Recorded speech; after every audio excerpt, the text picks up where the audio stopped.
Hello everyone, আসসালামু আলাইকুম। Welcome to Mim Rahman blog and review channel and Facebook page. আশা করি সবাই ভালো আছেন। আল্লাহর রহমতে আমিও অনেক ভালো আছি।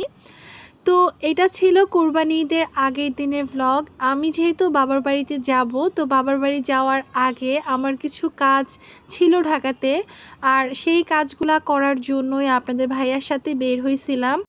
আর যেহেতু আমরা বিকালে বের হয়েছিলাম, তো ভাবলাম যে হালকা পাতলা নাস্তা করি, ক্ষুধাও লেগেছিল। দুপুরে লাঞ্চ করার পরে আমাদের অনেক বেশি ক্ষুধা লাগছিল। হাঁটতে হাঁটতে আমরা শপিংয়ে বের হয়েছিলাম। বিশ্বাস করবেন না, বাবার বাড়ির জন্য কিছু কেনাকাটা আর আমার নিজের জন্য ঈদের ড্রেস, আপনাদের ভাইয়ার জন্য পাঞ্জাবি, এইগুলো খুঁজতে খুঁজতে আমাদের রাত 9টা-10টা বেজে গিয়েছিল। তো শপিং শেষ করলাম আর চলে আসলাম বাবার বাড়ি। এটা ছিল ঈদের দিন সকালবেলা। আমার ছোট বোন মেহেদি দিয়ে দিচ্ছিল সবার হাতে হাতে, আর এদিকে আম্মু কিছু আইটেম রান্না করছিল আর কিছু আইটেম রান্না চলছে।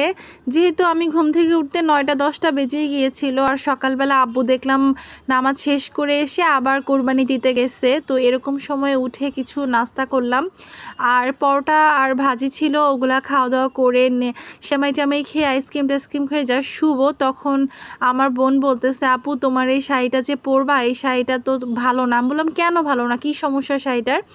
আমি তো কেনার আগে দেখেই নাই যে এই শাড়িতে এত বড় ঝামেলা। শাড়িটা এতটা সুন্দর, আমি জাস্ট এক পলক দেখে আমি জাস্ট ক্রাশ খেয়ে গিয়েছিলাম। কিন্তু ভাই রে ভাই, রাতের বেলা শাড়ি কিনলে যা হয়, দেখেন শাড়িটার নিচে মসজিদের ছবি, একদম পায়ের এখানে মসজিদ, যেটা আমি একদম দেখি নাই। আমি ভাবছি কোনো বাড়ি বা প্রাসাদ, নৌকা, তাড়াহুড়া কইরা ঈদের আগের দিন এই কেনাকাটা করলে যা হয় আর কি। সময় নিয়ে কিনলে হয়তো এই ভুলটা হইতো না।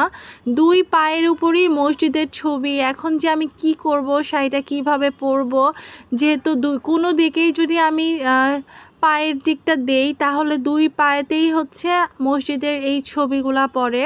তো আমার বোন তো এই জিনিসটা ধরে ফেলছে যে, দেখো তুমি কি কিনছো। আমি তো দুইবার শাড়িটা পরে ট্রায়ালও দিয়ে আসছি, তাও আমি খেয়াল করলাম না। এদিকে আমার ছোট বোনটা আমাকে বলতেছে, দেখো আপু এটা পরো না, এটা পরলে গুনাহ হবে। তাও কি করব, ঈদের দিন তো একবার হইলেও পরতে হয়, তাও পরি নাই। ঈদের তৃতীয় বা চতুর্থ দিন পড়েছিলাম সম্ভবত, যখন মেহমান আসছিল বাসায়, তখন পড়ছিলাম, তাও অল্পক্ষণের জন্য খুলে ফেলছি। দেখেন কত বড় গুনাহ নিয়ে ঈদটা শুরু করলাম। ঈদের দিন সন্ধ্যাবেলা আমার ছোট বোন দেখেন পিৎজা বানাইছিল, আমি একটা কামড় দিয়ে পিৎজার এক পাশ খেয়ে ফেলছিলাম।